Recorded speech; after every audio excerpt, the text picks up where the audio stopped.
Welcome to the FlameTask video on Setup Overview.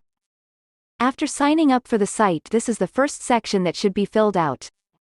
From the web system, on the top menu click on Settings. These are all of the areas that should be completed before using the system. This video will just give a brief overview of each, but we'll have other videos to take a deep dive into each option. Profile is where you can change your password. Organization is the overall setup for your company profile, including logos for reports. Preferences for date granularity and other options.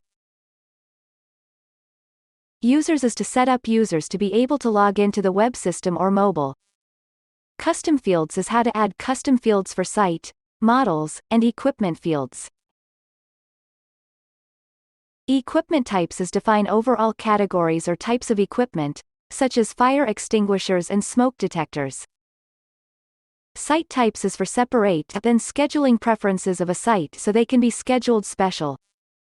Service month categories is defining separate categories for scheduling certain types of equipment in a separate schedule for possibly specialized technicians.